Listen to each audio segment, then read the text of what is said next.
Extermínio programado da população negra. Que se aquiedaram do marginalzinho preso. A periferia precisa de voz. Palavra Cruzada. Olá, muito boa tarde. Você está ouvindo Palavra Cruzada, que é o programa aqui da Rádio Juventude que discute o Plano Juventude Viva, criado pelo governo federal em 2012 como forma de combate ao genocídio de jovens negros e de periferia. No programa de hoje a gente discute desmilitarização da polícia. Eu converso com Givanildo Manuel, mais conhecido como Giva, que integra o Comitê pela Desmilitarização da Polícia e da Política. Ele também é militante do Tribunal Popular e do Comitê Popular da Copa. No segundo bloco, a repórter Camila Andréa conversa com a socióloga Maria Carolina Schleiter, que é doutoranda em Sociologia pela UFSCar, a Universidade Federal de São Carlos, e integra o grupo de pesquisa sobre violência e administração de conflitos. Eu sou Neumísia Silvestre e você está ouvindo a Rádio Juventude. Palavra Cruzada. Olá, muito boa tarde. Você está ouvindo a Rádio Juventude. Este é o programa Palavra Cruzada. Hoje a gente discute a desmilitarização da polícia. E para falar sobre o assunto, eu converso com o Givanildo Manuel, mais conhecido como Giva, que faz parte do Comitê pela Desmilitarização da Polícia, é militante do Tribunal Popular e do Comitê Popular da Copa. Giva, bem-vindo à Rádio Juventude. É um prazer estar aqui com vocês, debatendo um dos temas mais importantes hoje da atual conjuntura. Giva, esse comitê de desmilitarização, ele existe há quanto tempo?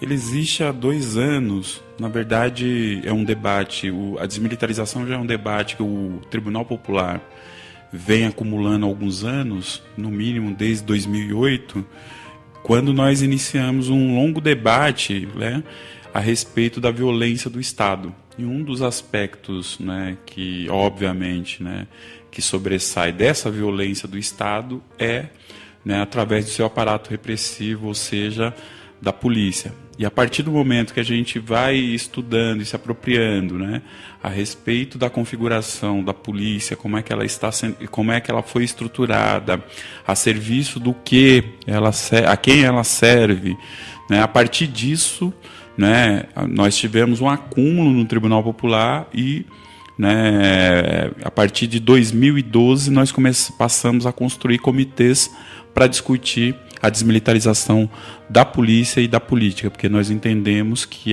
a repressão policial está a serviço de uma política, né, que atende aos interesses de bem poucos nesse país. Certo. Explica para quem está ouvindo o programa o que é a desmilitarização da polícia. Então, na verdade, a desmilitarização, a gente tem proposto fazer um debate muito mais amplo, né, a respeito da desmilitarização da polícia. Na verdade, a gente propõe fazer um debate sobre qual a nossa concepção de segurança pública, né? Porque, na verdade, a gente tem feito um debate muito parcial a respeito do que é a segurança pública. A gente geralmente diz que segurança pública é só a polícia na rua, é assim que a gente enxerga a segurança pública. E a gente, né, no Tribunal Popular, ou no Comitê pela Desmilitarização, a gente entende a segurança pública na globalidade. Nós entendemos que, por exemplo, saúde de qualidade faz parte da segurança pública, nós entendemos que escola pública de qualidade faz parte da segurança pública, nós entendemos que lâmpadas nas ruas faz parte de segurança pública. Uma política adequada de habitação faz parte de segurança pública. Política de cultura faz parte da segurança pública. E, né, nós também temos, na necessidade, a possibilidade de termos homens e mulheres armados ou não, né, para dar segurança à população, se caso for necessário, né? Então, esse é o debate que a gente faz, né? A gente não faz o debate da segurança pública de forma fragmentada. Essa é uma questão. Então, diante disso, nós entendemos o seguinte, que a polícia militar do Brasil, ela tem uma série de desvios do ponto de vista de concepção do que é, né, uma polícia pública, né? Polícia, ela tem que dar segurança para as pessoas. O que acontece no Brasil não é isso. O que acontece no Brasil é algo contrário a isso. A polícia, ela tem dado insegurança. E por que ela nos traz insegurança? Ela nos traz insegurança porque a própria concepção da polícia é uma concepção de insegurança. É uma concepção de insegurança para a população. Porque né, em 1969, a gente muda a concepção da polícia de São Paulo, do Brasil, perdão, que já era uma polícia muito violenta, mas que ela ainda tinha o controle civil, e ela passa para ter um controle das Forças Armadas, do Exército especificamente. Uhum. E a polícia ela passa a atuar dentro da concepção de segurança nacional. E dentro dessa concepção de segurança nacional, né, essa polícia ela combate o inimigo interno. Pois bem, né, você não pode ter uma polícia que deveria garantir segurança para as pessoas, né, com a concepção de que as pessoas são seus inimigos. Então, obviamente, né, aí nós já encontramos um dos primeiros problemas da polícia militar. Um segundo problema, né, é a própria estrutura jurídica da polícia militar, né, como ela está constituída, né, porque ela se constitui então como um aparato, né, absolutamente protegido do ponto de vista do controle externo da população. Então esse aparato ele só responde a ele mesmo. Por exemplo, quando algum policial comete algum crime, ele responde a um tribunal militar, ele não responde a um tribunal civil, ou seja, ele não tem um controle da população sobre os atos dele. E esse tribunal militar, que é composto por policiais militares, ele se reforça o tempo todo. Então essa é uma segunda questão importante. Uma terceira questão é, né, a respeito do treinamento desses policiais, que é um treinamento absurdamente cruel, né? É um treinamento que estimula a violência desses policiais, inclusive, por exemplo, quando eles vão fazer alguma ação que essa política de segurança pública avalia que é uma ação importante, esses policiais ficam aquartelados em situação geralmente, né, de muita violação dos próprios direitos desses policiais, o que estimula esses policiais a cometerem violações contra os direitos de outras pessoas, exatamente pela condição que elas se encontram. Então, esse é um terceiro aspecto. Um quarto aspecto é que essa polícia, né, a concepção de segurança se a gente pega só esse aspecto da concepção de segurança pública, a gente vai ver outros elementos, por exemplo, né, que coloca o Brasil numa condição muito ruim, né? Por exemplo, você não tem um processo de continuidade investigativo em relação, né, aos atos que acontecem no país, né? Aqui no estado de São Paulo, aí eu quero identificar o estado de São Paulo, né, se deu uma centralidade muito grande para a polícia militar, que não é o papel da polícia militar. A polícia militar é uma polícia ostensiva e preventiva. A polícia civil é a polícia judiciária. Então, uma serve para prevenir que nada aconteça e uma serve para investigar. Acabou acontecendo uma mistura do papel da polícia militar em detrimento do papel da polícia civil, né? E isto fez com que, né, a polícia militar acabasse aqui em São Paulo e no Brasil também, não é só em São Paulo, porque a polícia militar de São Paulo ela acaba influenciando muitas outras polícias, né? A polícia militar acabou chamando um papel, né, muito maior do que era o seu papel, inclusive não só sendo investigador, mas sendo juiz, advogado, promotor e o carrasco, né, da população de forma geral. Então essas distorções de concepção de segurança pública, dessa estruturação da polícia a partir, né, de uma concepção de segurança, né, do inimigo interno, né, toda essa estrutura, né, criou uma grande distorção da relação da polícia com a população. Tanto é que o que a gente vê hoje? A gente vê que em uma organização insuspeita, e eu estou dizendo que ela é insuspeita porque eu tenho diversas divergências com essa organização, que é o Fórum Brasileiro de Segurança Pública, que é composto por militares e pessoas da sociedade civil, metade no mínimo, né?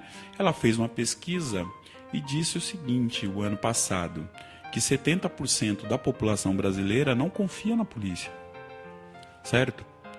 Então, isso é um dado muito relevante. Por quê? Porque a população brasileira rechaça essa política de segurança pública. E nós, do Comitê pela Desmilitarização, que temos debatido aqui no Brasil, aqui em São Paulo, nas periferias, mas temos debatido no Brasil todo, quando nós vamos aferir esse tipo de informação, nós perguntamos para as pessoas, né, se as pessoas querem segurança pública, as pessoas querem. E aí, quando você pergunta se as pessoas querem PM, as pessoas respondem que não. Ou seja, a percepção de segurança das pessoas também não é uma percepção que segurança é a polícia, né? Então, o que eu quero dizer com isso? Quero dizer o seguinte, que em decorrência, né, desta concepção de segurança pública limitada, né, que obviamente, né, as pessoas não estão dizendo que não gostam da polícia ou que não confiam na polícia do nada. As pessoas estão dizendo o seguinte: olha, a gente não confia na polícia porque cotidianamente nós temos os nossos direitos violados. Eu queria colocar um aspecto que é muito importante, né?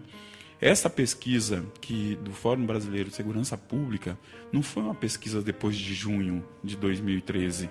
Essa pesquisa foi antes de junho de 2013. E isso é muito relevante, porque as pessoas, alguns especialistas ou desavisados, né, dizem o seguinte, que só a partir de junho é que as pessoas passaram a fazer crítica à polícia. Não é verdade, 2013. Não é verdade. Era muito antes que isso. Por quê? Na verdade, a violência policial veio para o centro. E as pessoas que têm mais influências em meios de comunicação, corporativa e tudo mais, passaram a sentir isso, principalmente porque a imprensa corporativa passou a sentir essa violência. Mas, né, a violência, né, da polícia é uma violência cotidiana. É uma violência cotidiana nas periferias.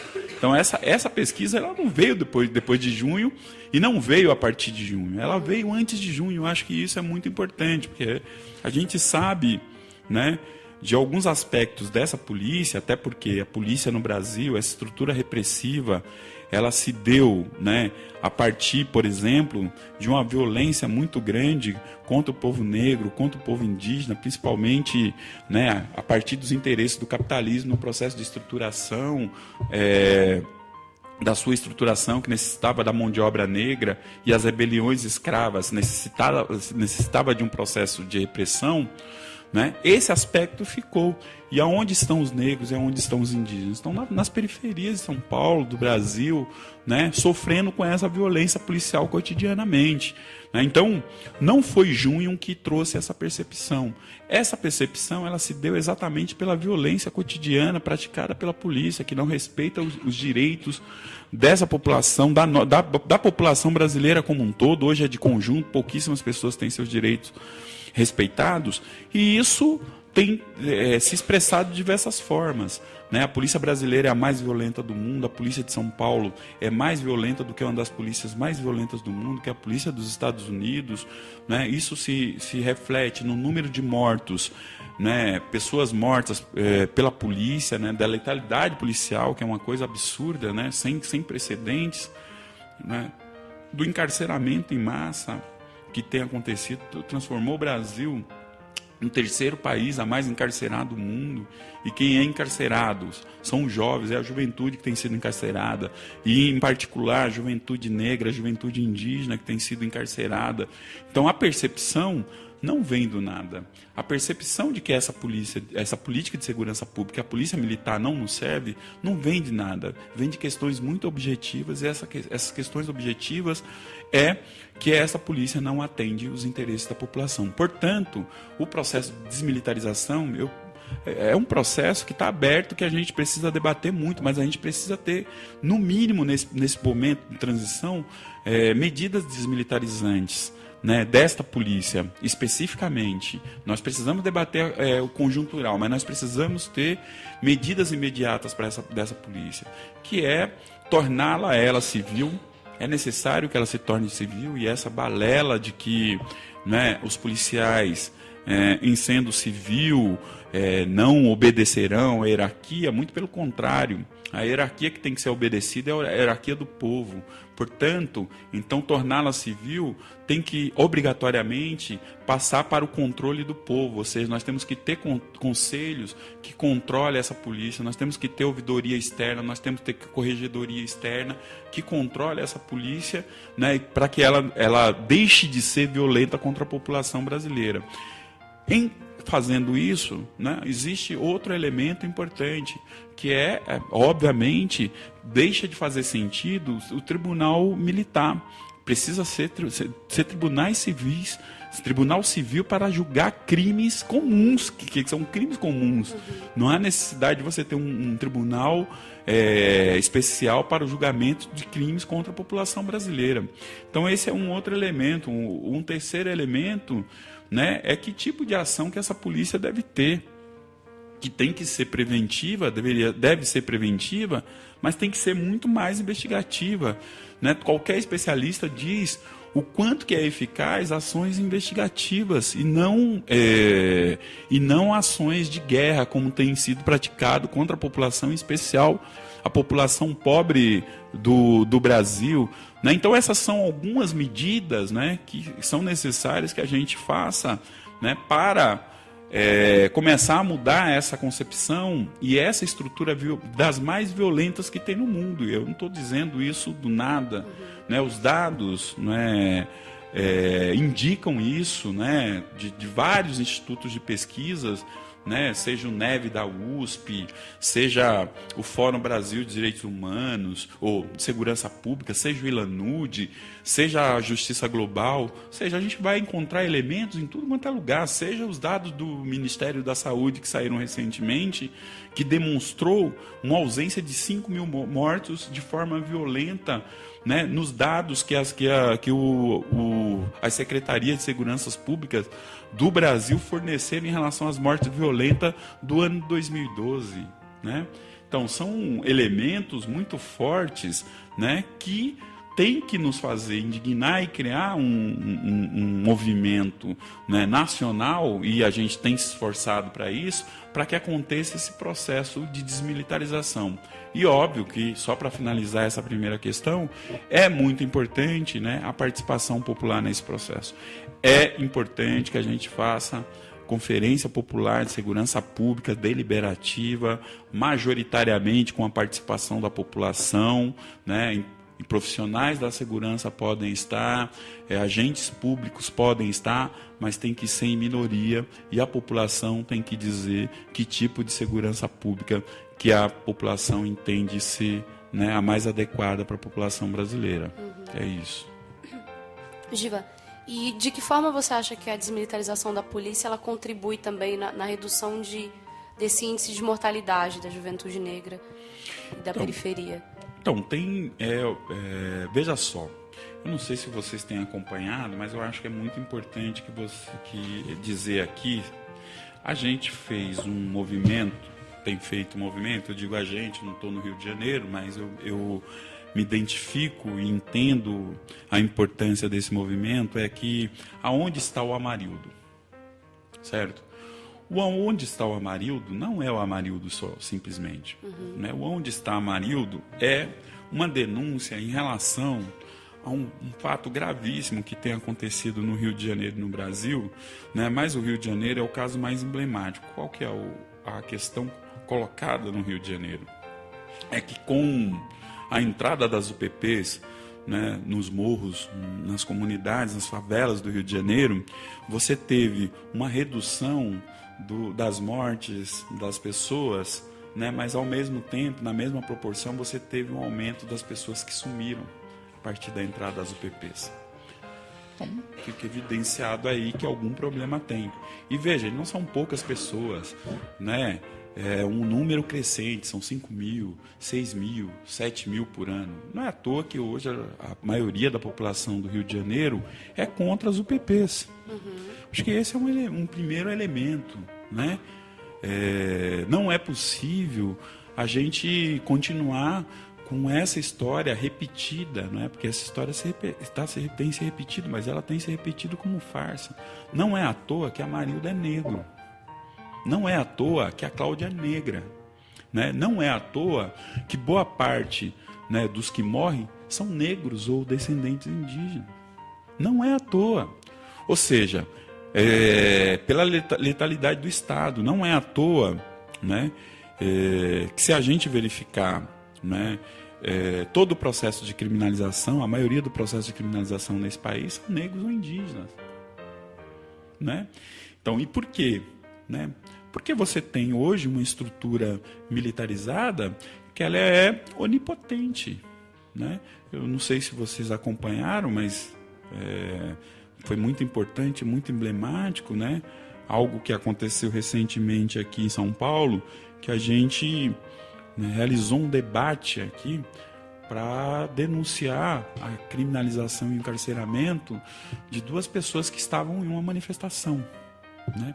Pacificamente, né, como o Estado quer. Manifestação, ela não tem que obrigatoriamente ser pacífica, certo? Não tem que ser obrigatoriamente enquadrada, porque a conjuntura, né, pode levar à violência, e a conjuntura é aquela que o Estado provoca, que é o que tem acontecido nesse último período. Mas foi uma manifestação tranquilíssima.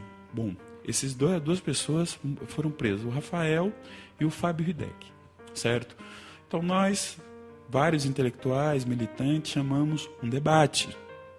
Olha a gravidade disso, um debate na Praça Roosevelt. E neste debate na Praça Roosevelt, a polícia militar, né, chamou para si, certo, o papel de não deixar acontecer o debate, né?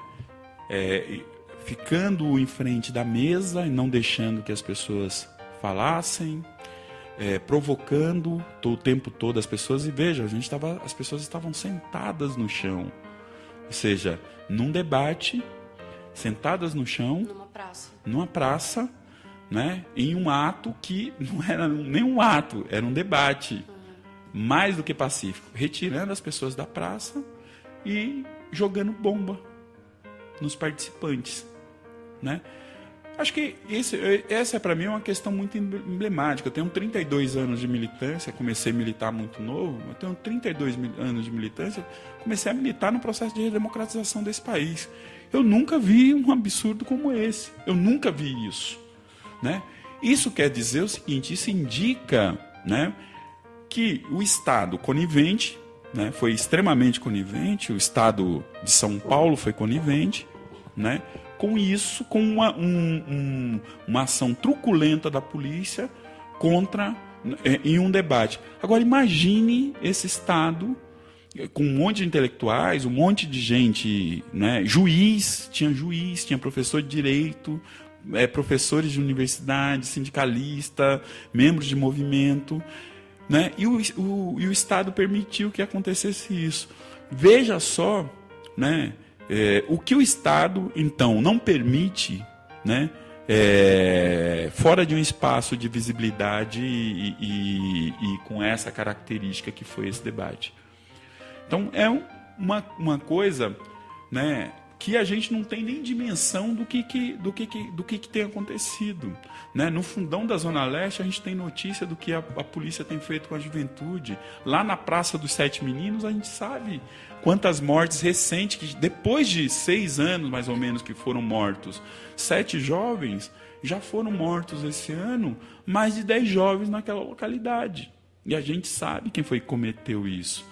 Né? São diversos crimes que têm sido cometidos pela polícia à luz inclusive de todos nós, porque os crimes da polícia têm sido registrados, né, por câmeras, vários dos crimes praticados pela polícia, né? E por que a polícia se arroga desse papel de ser, né, juiz, promotor e defensor e o executor da vida das pessoas? Por quê? Né? É exatamente por conta dessa característica, né, jurídica né, estrutural com a qual está baseada a polícia. Então, obviamente, né, que não resolve o problema da violência do Estado. A gente não tem nenhum tipo de ingenuidade nesse sentido. Mas é um primeiro esforço para que a gente possa, né, acabar com essa curva ascendente da violência policial contra a população brasileira, em especial a juventude, em especial a juventude negra, né, e indígena, né, das periferias do Brasil. Né? É um pequeno passo. Não penso que é a solução definitiva, mas é o pequeno passo que a gente pode dar, né, para rever essa situação. Então, quando você fala, por exemplo, desses pequenos passos, né, a serem dados nesse combate ao genocídio, o Plano Juventude Viva, ele tá como pequeno passo também? Então, mas veja só, é muito contraditório o mesmo Estado o Estado brasileiro que faz o Plano Juventude Viva, fazer a Lei Geral da Copa. É muito estranho esse mesmo Estado, né, que faz o Plano Juventude Viva, né, fazer uma lei anti-manifestação. É muito estranho esse Estado que faz o Plano Juventude Viva dar uma declaração a respeito da declaração da ONU de dizer que é cultural a polícia militar no Brasil, que não vai desmilitarizar a polícia militar. Então veja só, né? É óbvio que é importante um processo de mobilização da juventude, criar, né, possibilidades de reflexão e de ação da juventude, né, para se proteger. Uma pergunta: quantos anos tem o Plano Juventude Viva? 2 anos, certo? Então, de 2 anos para cá, o que aconteceu? Nós saímos da 4ª posição do país que mais encarcera, dos países que mais encarceram no mundo, para a 3ª. Ou seja, né, na verdade, a gente deveria ter um processo inverso, né? O número de mortes de jovens não reduziu. O número de mortes de jovens aumentou, né? É muito estranho, por exemplo, o Estado brasileiro. Qual que é o orçamento do Plano Juventude Viva, você sabe? Não. Então, eu não sei, mas eu acho que não chega na casa do bilhão, né? E o Estado brasileiro, só para a segurança da Copa, ter gasto 2 bilhões de reais. Entendeu? Com equipamentos sofisticadíssimos, com drones, com super equipamentos, fazendo inclusive acordos, né, de treinamento e de troca de informação com Israel, que é um dos países, né, mais preconceituosos do mundo, que impõe. A gente está vendo agora recentemente o que tem acontecido na faixa de Gaza. Então é muito contraditório. Por quê? Ou se você faz uma coisa que efetivamente leve à redução das mortes da juventude, né, ou você faz uma outra coisa. Agora, o que acontece, né, é que os interesses desse Estado, né, faz com que esse Estado apresente migalhas para o povo, dizendo que quer fazer, né, e apresente um projeto conjuntural, né, para a burguesia, né, porque é conjuntural, porque o que está acontecendo no Brasil? Está acontecendo aquilo que alguns pesquisadores, economistas dizem: está acontecendo um processo neodesenvolvimentista, né? E nesse processo neodesenvolvimentista, que diz a ver com o processo de reorganização da cidade, veja só, aqui na cidade de São Paulo acabou de votar o plano diretor. O que esse plano diretor faz? Privatiza a cidade e expulsa a população pobre para as periferias, se é que existem periferias possíveis da população morar. E o que são essas periferias hoje? Qual é a presença do Estado nessas periferias? A presença do Estado é a polícia. É a polícia, né? É um processo de reorganização, né, estrutural, da criação de infraestrutura que a gente tem verificado, com a criação de estradas, fontes energéticas, de escoamento de produção como portos, aeroportos. E quando a gente vai verificar, quem são as pessoas que têm os seus direitos violados? São indígenas, são quilombolas, são caiçaras. E quem são esses? Né? Então, é contraditório. É um plano, né? Eu acho que a gente é muito bom em construir boas intenções, mas a grande questão, né, que faz com que a nossa vida mude são as ações. E aí as ações estão, né, em desencontro com as intenções apresentadas pelo plano, né? Tanto do ponto de vista da sua viabilidade econômica, quanto do ponto de vista do projeto de Estado, né, que o Estado brasileiro hoje tem. É um projeto de Estado que não cabe, né, à classe trabalhadora, que não cabe ao povo. Né? A gente está construindo cidades gentrificadas. O que é cidade gentrificada? Cidades aburguesadas. Né? A gente está atacando, né, as regiões, né, que a gente tem, né, um interesse muito grande, por exemplo, preservar. A Amazônia está passando por um processo de savanização. Sabe o que é savanização? É um passo para a desertificação. Né? O aumento da temperatura global atinge os pobres. Quem são os pobres? Né? Então é muito contraditório. Ou a própria favela do Rio de Janeiro, né, o Vidigal, que passa por esse processo também. Que passa por um processo de gentrificação. Né? A cidade de São Paulo passa por esse processo de gentrificação. Né? O Rio de Janeiro passa por esse processo de gentrificação. As 12 cidades da Copa passam. Mas as cidades médias passam por esse processo de gentrificação. Você sai aqui de São Paulo, vai para Campinas, você vai verificar, né, o processo que está acontecendo. Alguns dão um outro conceito, que é a higienização, por exemplo.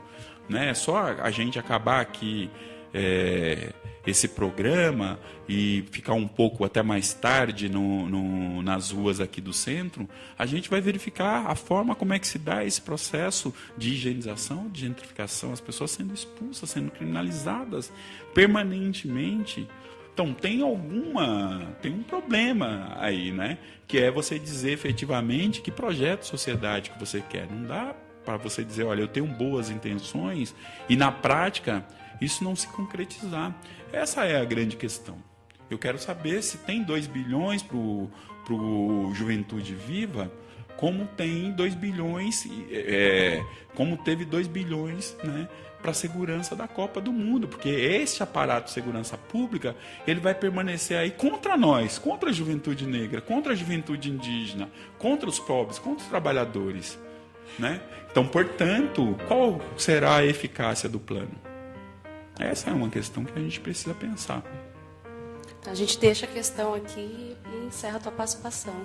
Obrigada. Tá, eu queria agradecer a vocês. Eu acho que a gente pode, quando vocês desejarem que a gente venha debater esse tema, outros temas que dizem respeito aos direitos humanos, que a gente tem militância, eu gostaria de me colocar à disposição e agradecer o convite de vocês para vir aqui conversar sobre esse tema que é muito caro e importante para todos nós. Tá certo. Obrigada. Bem-vindo. Aí, rapaziada, cuidado pra não dar mole a coxaque, senão o bambu vai quebrar no meio.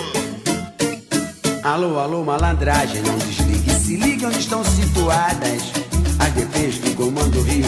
Veja bem, fique na sua e nem de mancada, porque os homens da civil não são de brincadeira, eles estão sempre filmando a rapaziada. A polícia civil não é de brincadeira, ela está sempre filmando a rapaziada. Segunda fica na Central e a quarta DP perto da Tiradentes, 29 em Madureira, combatendo os morros da área presente, 28 em Campinho, 32 Jacarepaguá, a sétima fica em Santa Teresa e a quinta DP ali na Mendissá. A oitava foi desativada e a primeira DP é na Praça Mauá. A décima fica em Botafogo, que várias vezes dancei para averiguação.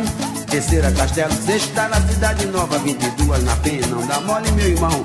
Na Avenida Bradipina tem a 38, ela também comanda o Lago do Bicão. Na Avenida Bradipina tem a 38, ela também comanda o Lago do Bicão. Alô, alô, malandragem, se liga onde estão situadas certo. as DPs de Comando Rio. Veja bem, fique na sua e nem derratada, porque os homens da civil não são de brincadeira, eles estão sempre filmando a rapaziada. Aí A polícia civil não é de brincadeira, ela está sempre filmando a rapaziada. E na Pavuna tem a 39, 36 Santa Cruz combatendo seu lado. 35 em Campo Grande e a 24ª é lá no Encantado. 27 Vila Cosmos, 33 Realengue da Marechal, 34 Bangu, 26 Água Santa, onde seu Ari Franco castiga legal. A 16ª é lá na Barra, dando toda a segurança àqueles que tem grana. 15ª Gávea, 14 Leblon, que também é área de gente bacana. A 9ª fica no KT, dia 12 a 13 em Copacabana. A 9ª fica no KT, dia 12 a 13 em Copacabana. Alô, alô, malandragem, se liga onde estão situados. Ei, malandragem, As que comando o Rio, veja bem que na sua e nem demanda. cuidado pra não Porque dar os homens mole. da civil não são de brincadeira, eles estão sempre filmando a rapaziada. A polícia civil não é de brincadeira, eles estão sempre filmando a rapaziada. Olha que lá em Ricardo, a 31 comanda a todo vapor, 23 no Mé, 25 Engenho Novo, 37 é na ilha do governador, 17 em São Cristóvão, com a 20 na Vila, não tem brincadeira, 19 é lá na Tijuca e a 18ª na Praça da Bandeira, 21 em Bom Sucesso, naquela jurisdição ela manda e desmanda. E pra finalizar eu não posso esquecer a 40 de Rocha Miranda. E pra finalizar não consigo esquecer, olha aí a 40 de Rocha Miranda. Alô, alô, malandragem, se liga onde estão situadas.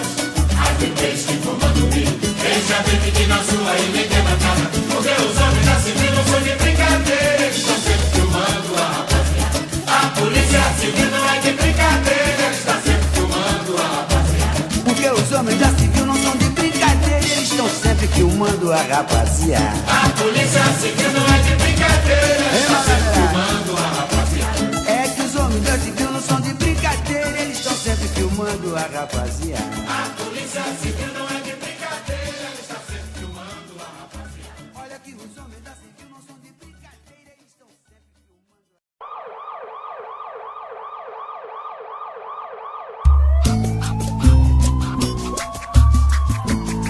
É isso aí, D2. O momento é de caos. A população tá bolada, muito bolada. Também tô bolado, parceiro. Numa cidade muito longe daqui, que tem problemas que parecem os problemas daqui, que tem favelas que parecem as favelas daqui.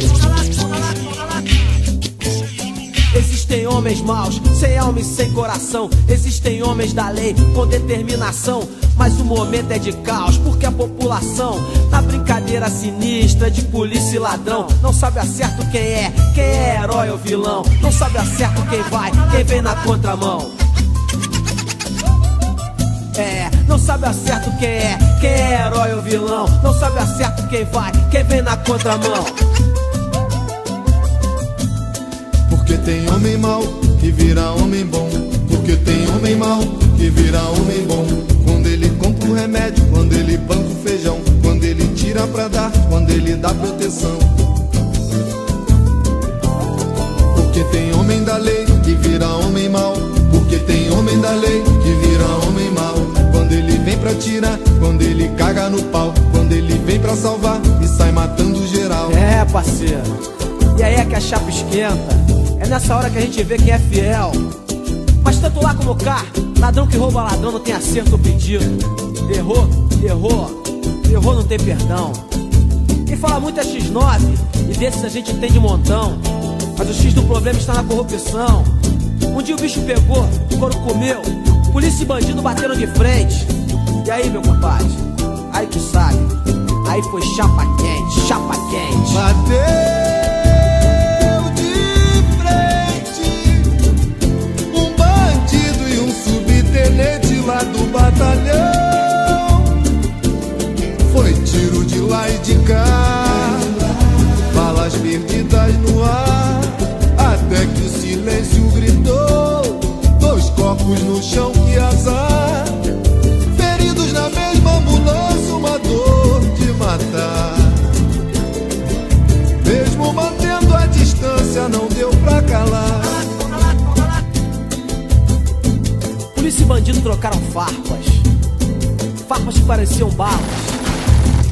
E o bandido falou: você levou tanto dinheiro meu e agora vem querendo me prender.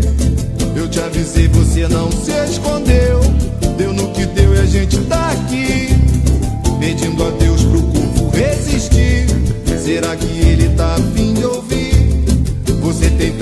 bazuca, pistola, fuzil e granada. Me diz pra que tu tem tanta munição. É que além de vocês, nós ainda enfrenta um outro comando, outra facção que só tem alemão sanguinário. Um bando de otário, marrento querendo mandar. Por isso que eu tô bolado assim. Eu também tô bolado sim. É que o judiciário tá todo comprado e o legislativo tá financiado. E o pobre operário que joga seu voto no lixo, não sei se por raiva ou só por capricho, coloca a culpa de tudo nos homens do camburão. Eles colocam a culpa de tudo na população. E o bandido? E se eu morrer vem outro em meu lugar? Polícia. E se eu morrer vão me condecorar? E se eu morrer será que vão chorar? E se eu morrer será que vão lembrar? E se eu morrer? Já era. E se eu morrer? E se eu morrer? Oi.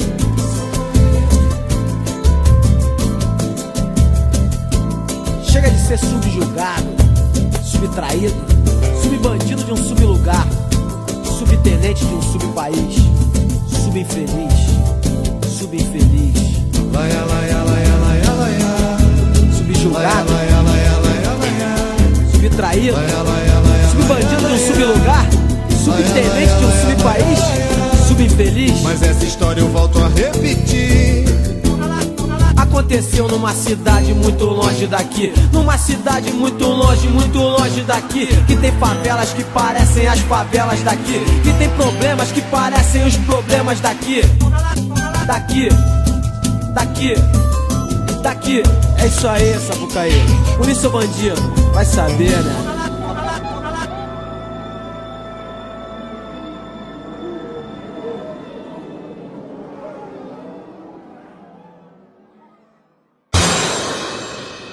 Palavra cruzada. Olá, você está ouvindo Palavra Cruzada. Hoje eu estou com Maria Carolina, que está fazendo doutorado na UFSCar, que é a Universidade Federal de São Carlos, no programa de pós-graduação em Sociologia. Boa tarde, Carolina. Boa tarde. Você pode falar um pouquinho do seu trabalho? Eu, junto com o meu grupo de pesquisa, sediado na UFSCar, meu grupo de pesquisa chamado GEVAC, a gente desenvolve algumas pesquisas sobre práticas policiais e dentre as linhas que nós nos debruçamos tem a linha Desigualdade Racial e Segurança Pública. E nesse sentido a gente desenvolve pesquisas relacionadas como ocorre a produção de desigualdade racial no campo da segurança pública, né, entre a polícia militar, a polícia civil. E atualmente, ano passado, a gente publicou essa pesquisa, né, que chama Desigualdade Racial e Segurança Pública em São Paulo, Letalidade Policial e Prisões em Flagrante, que investiga como que ocorre a ação da polícia militar sobre os diversos grupos populacionais do estado de São Paulo, né? E a gente verificou que, no que tange a letalidade policial, a polícia mata 3 vezes mais negros do que brancos, né? Verificando-se assim a produção da desigualdade racial. Verificou também que o número de negros presos em flagrante pela polícia é superior em quase 2 vezes ao de branco, né? E isso não significa, no estado de São Paulo, estou falando do estado de São Paulo, tá? Isso não significa que os negros cometem mais crimes. A gente não tem como verificar isso, né? Essa pesquisa não verificou isso. Mas a conclusão é que, como a polícia enxerga os negros como potenciais criminosos, os brancos eles têm mais folga por cometerem, eles têm mais liberdade em cometerem seus crimes, né? Porque a polícia ela privilegia uma vigilância sobre os negros, deixando os brancos assim mais à vontade para cometerem os seus crimes sem serem necessariamente flagrados pela polícia. Então, essa pesquisa verificou que a população que a polícia prende em flagrante é predominantemente negra, jovem, né? E aqui no estado de São Paulo. A questão da periferia a gente não teve como investigar, né? Porque essa pesquisa ela foi feita a partir dos boletins de ocorrência, né? Que são os boletins de ocorrência quando a polícia prende alguém, ela lavra um boletim de ocorrência. E a gente pediu esses dados para a Secretaria de Segurança Pública, que deu essas informações para a gente a partir dos boletins de ocorrência de 2008 a 2012 do Estado de São Paulo. E a gente não teve como analisar a questão da origem, periferia, centro, né, que essas pessoas moravam. A gente analisou 2 variáveis, a raça, a cor dessa pessoa, a idade. Então, a gente conseguiu verificar essas 2 informações. Você é contra ou a favor da desmilitarização da polícia? Então, eu acho que não dá para ser tão pontual, assim, contra, a favor. A gente precisa pensar primeiro o que a gente entende por desmilitarizar a polícia, né? O que é essa palavra? Geralmente, quando vocês falam desmilitarização da polícia, imagina-se que é extinguir a polícia militar, né? E essa é uma proposta, muitas vezes, que não tem sentido, né? Muitas vezes para por aí. A gente precisa pensar o que a gente está falando. É acabar com a polícia militar, né? Mas como que a gente acaba com uma corporação que tem 90 mil homens? O que a gente vai fazer com esses 90 mil homens? Né? A gente precisa qualificar o que é essa desmilitarização. Algumas propostas estão sendo feitas nesse sentido, como a PEC 51, né, de 2013, que entende por desmilitarizar a polícia não só extinguir o caráter militar dessa polícia, como fundir, né, transformar a polícia civil e militar numa polícia só, né, e também extinguir o ciclo duplo, né, que, ou seja, a polícia militar ela tem 2 entradas. O policial, o soldado, o praça, né, ele nunca vai chegar a ser um oficial, da mesma forma que o oficial nunca, para ser oficial, ele nunca foi um praça, né. Então, essa proposta de desmilitarização da PEC 51, ela propõe uma entrada única para a polícia militar, o que seria bastante interessante. O que isso implica, né, na prática?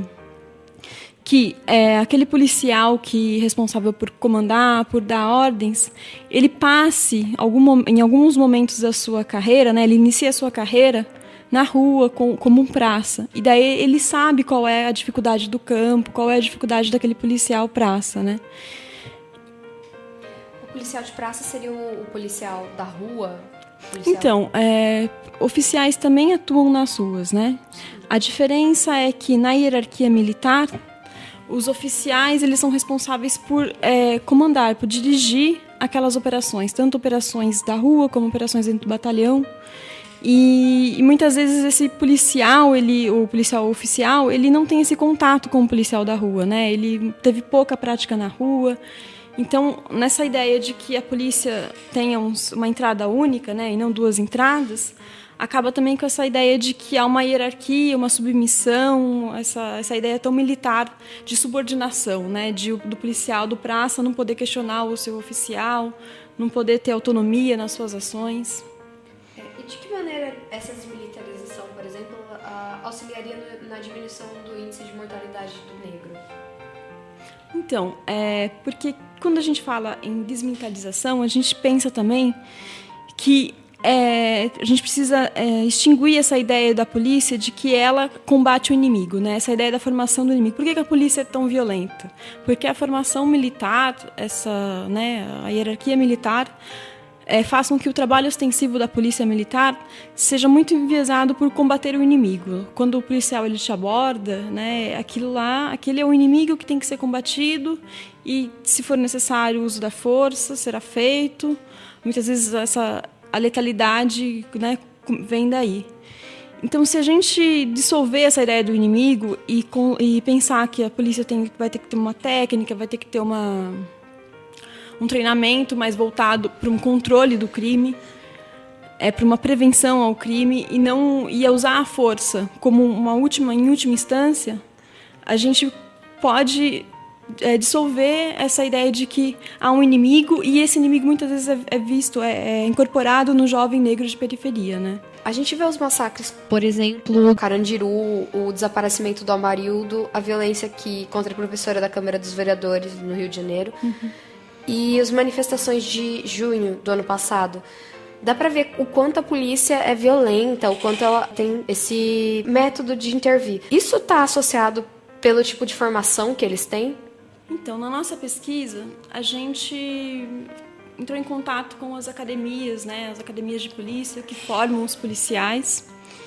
E muito nos espantou que no conteúdo, né, no conteúdo disciplinar desses policiais, existe sim uma carga horária forte em direitos humanos, existe sim uma formação voltada para o direito, né, para temas relacionados a direitos humanos.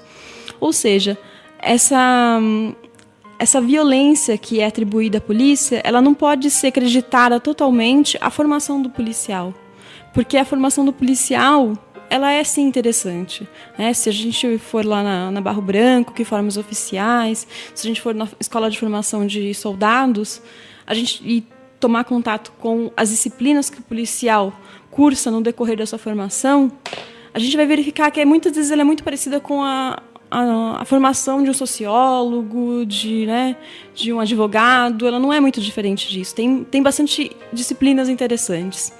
Então, a gente precisa pensar o que acontece quando esse policial sai dessa academia, sai da escola de formação de soldados e vai para a rua, né?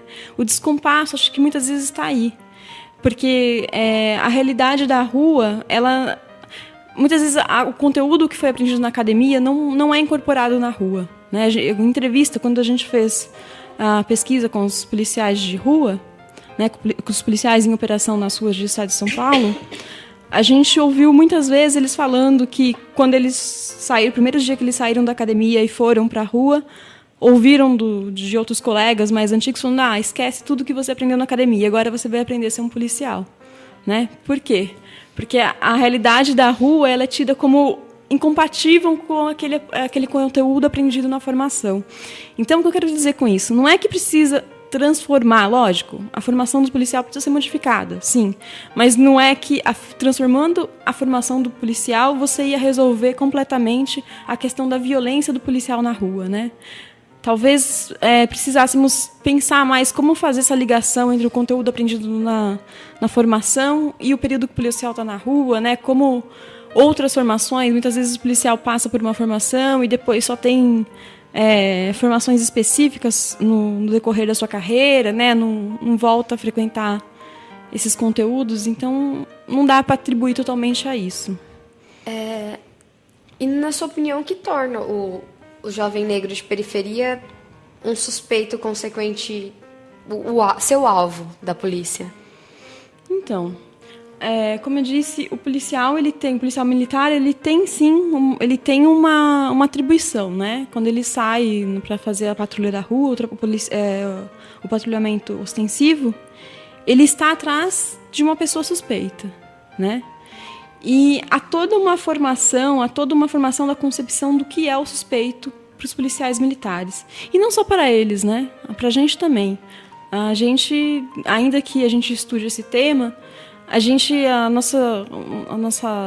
nosso imaginário, né, o imaginário social, tende a atribuir a violência, a suspeição àquele garoto que está andando de moletom, que parece ser de periferia, que é negro, né, numa noite escura. Se você olhar um jovem negro de periferia passando, você imediatamente vai ter receio de que algo te aconteça, né? Então, há um imaginário social de que esses jovens homens negros são bandidos, né? Essa construção ela é muito forte na nossa sociedade. Então, o policial ele também bebe dessa concepção para formular o suspeito, né? De que maneira a PEC que você citou pode auxiliar na violência que ocorre? Então, porque a PEC... A gente também não pode imaginar que, transformando a polícia militar numa polícia civil, todas as questões serão resolvidas, porque, afinal, a polícia civil está aí, né? Ela não é uma polícia militar, e, da mesma forma, ela não é perfeita, né? A polícia civil tem várias questões, a seletividade, né? A seletividade nas ações, também é uma questão pertinente à polícia civil. Então, a gente não pode pensar que, desmilitarizando a polícia, tirando o caráter militar dela, todas essas questões vão desaparecer do dia para a noite, né?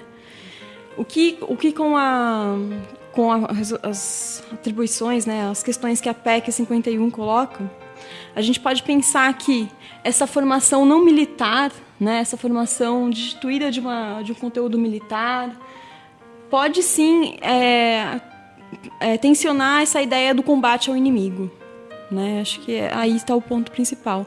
E mesmo uma controladoria externa, né? Uma ouvidoria, a ouvidoria já é externa da polícia, mas órgãos de controle externo da polícia militar poderiam fazer uma pressão, né? Por julgamentos de ações arbitrárias da polícia. Então, talvez isso movimente, sim. Você é contra ou a favor da maioridade penal? Então, depende, também é outra questão. Da mesma forma que a desmilitarização também não pode ser respondida com sim ou não, a questão da maioridade também, né? Quando a gente fala, eu sou a favor da redução da maioridade penal, o que vem junto com essa afirmação? Vem você acreditar que colocar mais indivíduos na cadeia, de alguma forma, resolveria os índices criminais de um estado, de um país. Mas se a gente pensar na quantidade de pessoas que existem presas hoje no estado de São Paulo, presas tanto nas prisões, nas unidades penitenciárias, como nas medidas socioeducativas, né, que se relacionam a pessoas com menos de 18 anos, a gente vai ver que não é bem assim, né? De uns 10 anos para cá, o número de unidades da FEBEM, da antiga FEBEM, né, atual Fundação Casa, elas aumentaram muito, né?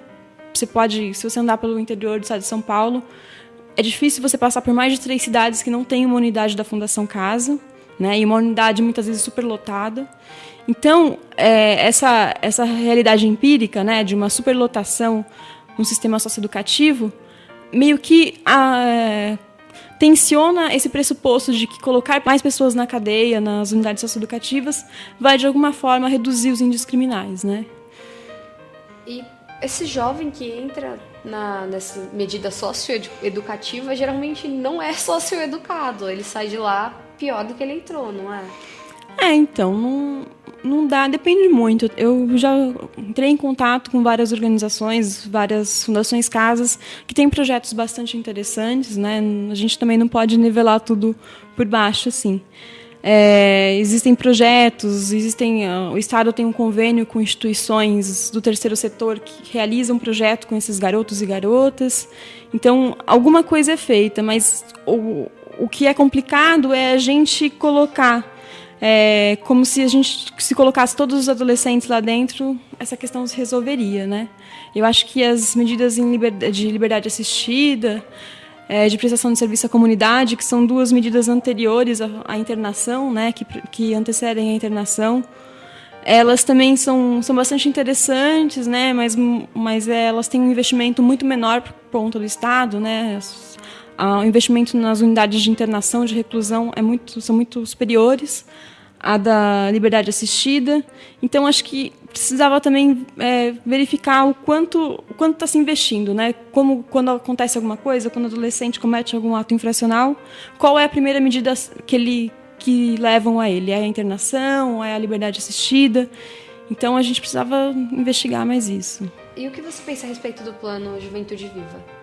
É um plano bastante interessante, porque, segundo a nossa pesquisa, né, as pessoas mortas pela polícia, a maior quantidade de pessoas mortas pela polícia, elas têm até 24 anos. Né? Segundo a nossa pesquisa, 57% das pessoas mortas pela polícia tinham até 24 anos. Né? É uma idade, uma juventude bastante jovem, por assim, digamos, ou seja, a polícia foi a primeira política pública que foi tentada com esse pessoal, né? Nenhuma outra política pública teve tempo de ter algum tipo de sucesso com esse grupo de pessoas.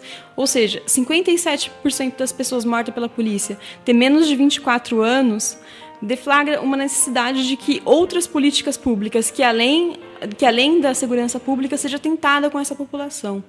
Nesse sentido, o Plano de Juventude Viva vem a calhar. Quer deixar algum recado para os ouvintes da rádio? Bom, se alguém tiver interesse em entrar em contato com a nossa pesquisa, ela está disponível no site do GEVAC, que é o nosso grupo de pesquisa, no endereço www.ufscar.br/GEVAC.